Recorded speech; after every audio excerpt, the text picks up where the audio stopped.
الحمدللہ والصلاة والسلام علی رسول اللہ اما بعد۔ کل ہم نے وضو کے بارے میں بیان کیا تھا، وضو کے سنتیں اور وضو کے مکروہات بیان کیے تھے۔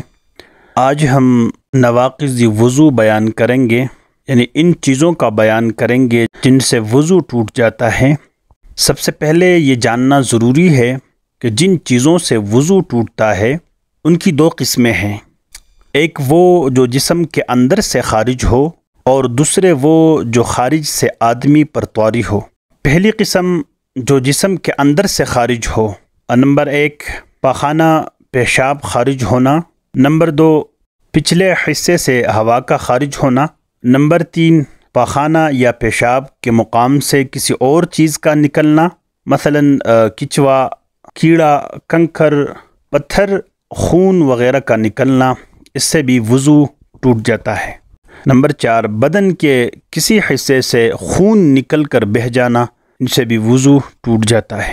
نمبر 5 تھوک یا بلغم کے علاوہ خون، پیپ، غذا یا کوئی اور شے قے میں نکلے اور قے منہ بھر کر ہو تو پھر بھی وضو ٹوٹ جاتا ہے۔ نمبر 6 اگر قے منہ بھر کر نہ ہو لیکن تھوڑی تھوڑی کئی بار ہو جائے اور اس کی مقدار منہ بھر قے کے برابر ہو تو وضو ٹوٹ جائے گا۔ نمبر 7 اگر تھوک میں خون آ جائے اور خون کا رنگ تھوک پر غالب ہو تو پھر بھی وضو ٹوٹ جائے گا۔ نمبر 8 بغیر شہوت کے منی نکل آئے، مثلا کسی نے بوجھ اٹھایا یا کوئی شخص اونچی جگہ سے گرا اور اس صدمے سے اس کی منی نکل پڑی تو وضو ٹوٹ جائے گا۔ نمبر 9 اگر آنکھوں میں کوئی تکلیف ہو اور اس سے میل کچیل یا پانی بہے تو اس سے بھی وضو ٹوٹ جائے گا، البتہ جس شخص کی آنکھ سے یہ پانی مسلسل بہتا ہو تو وہ معذور سمجھا جائے گا، اور معذور کے احکام ہم بعد میں پڑھیں گے۔ نمبر 10 کسی خاتون کی چھاتی سے درد اور تکلیف کی وجہ سے دودھ کے علاوہ کچھ پانی وغیرہ نکلے تو اس سے بھی وضو ٹوٹ جائے گا۔ نمبر 11 استحاضہ کا خون آنے سے بھی وضو ٹوٹ جاتا ہے، اور اسی طرح مزی نکلنے سے بھی وضو ٹوٹ جاتا ہے۔ نمبر 12 جن چیزوں سے غسل واجب ہوتا ہے ان سب سے وضو بھی لازماً ٹوٹ جاتا ہے، مثلا حیض و نفاس اور منی وغیرہ، تو ان سے وضو ٹوٹ جاتا ہے۔ تو یہ پہلی قسم کے وہ چیزیں تھیں جو جسم کے اندر سے خارج ہو۔ اب ہم دوسرے قسم جو خارج سے آدمی پر طاری ہو وہ بیان کریں گے۔ نمبر 1 لیٹ کر یا ٹیک لگا کر سونے سے وضو ٹوٹ جاتا ہے۔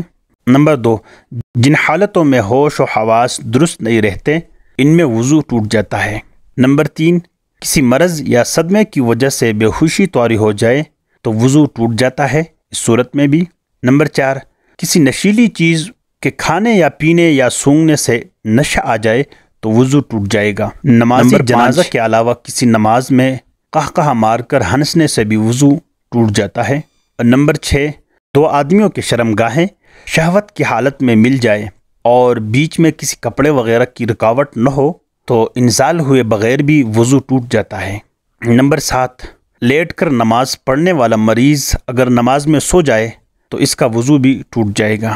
نمبر 8 نماز سے باہر آدمی دوزانوں ہو کر سو جائے یا کسی اور طریقے سے سو جائے اور اس کی دونوں ایڑیاں زمین سے علیحدہ ہو تو اس کا وضو بھی ٹوٹ جائے گا۔ اب ہم وہ باتیں ذکر کریں گے جن سے وضو نہیں ٹوٹتا۔ اور نمبر 1 نماز میں سو جانے سے چاہے سجدے میں کیوں نہ ہو تو وضو نہیں ٹوٹتا۔ نمبر 2 بیٹھے بیٹھے اونگ جانے سے بھی وضو نہیں ٹوٹتا۔ نمبر 3 نابالغ آدمی کا ہنسنا قہقہہ لگانے سے بھی وضو نہیں ٹوٹتا۔ نمبر 4 جنازے کی نماز میں قہقہہ لگانے سے بھی وضو نہیں ٹوٹتا۔ نمبر 4 نماز میں ہلکی آواز سے ہنسنے اور مسکرانے سے بھی وضو نہیں ٹوٹتا۔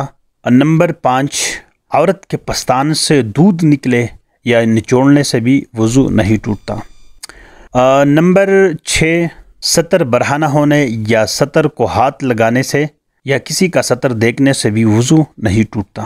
نمبر 7 زخم سے خون نکلے مگر زخم کے اندر ہی رہے، بہنے نہ پائے تو پھر بھی وضو نہیں ٹوٹتا۔ نمبر 9 وضو کے بعد اگر داڑھی یا سر کے بال وغیرہ منڈوا دیے جائے تو اس سے بھی وضو نہیں ٹوٹتا، یا سر کا مسح باطل نہ ہوگا۔ نمبر 10، تھوک اور بلغم سے چاہے وہ منہ بھر کر ہو پھر بھی وضو نہیں ٹوٹتا۔ نمبر 11، مرد اور عورت کے بوس و کنار سے بھی وضو نہیں ٹوٹ جاتا۔ اور نمبر 13، جسم سے کوئی پاک چیز نکلے جیسے آنسو اور پسینہ وغیرہ، اس سے بھی وضو نہیں ٹوٹتا۔ نمبر 14، جھوٹ بولنے سے، غیبت کرنے سے، کوئی اور گناہ کرنے سے، معاذ اللہ ہمیں توفیق نہ دے گناہ کرنے کی، تو اس سے بھی وضو نہیں ٹوٹتا۔ اب ہم معذور کے مسائل پڑھیں گے اور معذور کے وضو کا حکم بھی پڑھیں گے۔ سب سے پہلے ہم یہ جانیں گے کہ معذور کسے کہتے ہیں۔ تو وضو کے معاملہ میں اس شخص کو معذور سمجھا جاتا ہے جو کسی ایسی بیماری میں مبتلا ہو جس سے ہر وقت وضو توڑنے والی چیزیں بہتی رہتی ہو اور مرض سے اتنی مہلت نہ ملتی ہو کہ طہارت یعنی پاکی حاصل کر کے نماز پڑھ سکے۔ مثال کے طور پر کسی کو پیشاب کا مرض ہو اور ہر وقت قطرہ آتا رہتا ہو، یا کوئی ایسا مریض ہو، کسی کو ریاحی مرض ہو اور ہر وقت ریح ہوا خارج ہوتی ہو۔ اس طرح اور بھی بہت امراض ہے، جیسے کسی کا پیٹ کا مرض ہو اور ہر وقت پخانہ جاری رہتا ہو، یا کسی کو منی یا مزی کا مرض ہو اور ہر وقت بہتی رہتی ہو، کسی خاتون کا ہر وقت استحاضہ کا خون آتا رہتا ہو۔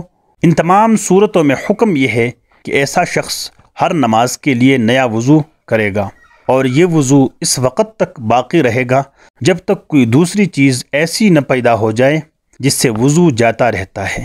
مثلا کسی کو نکسیر کا مرض ہے، اس نے ظہر کا وضو کیا تو اس کا یہ وضو عصر تک باقی رہے گا۔ ہاں، اگر نکسیر کے خون کے علاوہ اس کو پیشاب آیا یا ریح خارج ہوئی تو وضو ٹوٹ جائے گا۔ اب ہم معذور کے کچھ مسائل پڑھیں گے۔ تو معذور ہر نماز کے لیے نیا وضو کرنے کے بعد وقت رہنے تک اس وضو سے فرض، سنت، نفل سب نمازیں پڑھ سکتا ہے۔ نمبر 2، کسی نے فجر کی نماز کے لیے وضو کیا تو آفتاب نکلنے کے بعد وہ وضو ختم ہو گیا۔ اب اگر نماز پڑھنا ہو تو نیا وضو کرنا ہوگا معذور کے لیے۔ نمبر 3، آفتاب نکلنے کے بعد اگر وضو کیا تو اس وضو سے ظہر کی نماز پڑھی جا سکتی ہے۔ ظہر کے لیے دوبارہ وضو کرنے کی ضرورت نہیں ہے، البتہ عصر کا وقت ہوتے ہی یہ وضو ختم ہو جائے گا۔ نمبر 4، اگر کسی معذور کو کسی نماز کا پورا وقت ایسا مل جائے کہ اس پورے وقت میں اس کا وہ مرض بالکل ٹھیک رہے، مثلا کسی کو پیشاب کا مرض تھا اور ظہر سے عصر تک پورے وقت میں اس کو ایک قطرہ بھی نہیں آیا، تو اس کی معذوری ختم ہو گئی۔ اب جتنی بار بھی قطرہ آئے گا نیا وضو کرنا پڑے گا۔ تو آج ہم نے نواقض وضو، کن چیزوں سے وضو ٹوٹتا ہے اور وہ باتیں جن سے وضو نہیں ٹوٹتا، اور معذور کے مسائل پڑھیں۔ تو امید کرتے ہیں کہ آپ لوگ اچھی طرح ذہن نشین کر لیں اور دوسروں تک بھی شیئر کریں، اور اگر کوئی بات سمجھ نہ آئے تو کمنٹ باکس میں ہمیں بتا دیجئے، سوال کریں، ہم آپ کو جواب دیں۔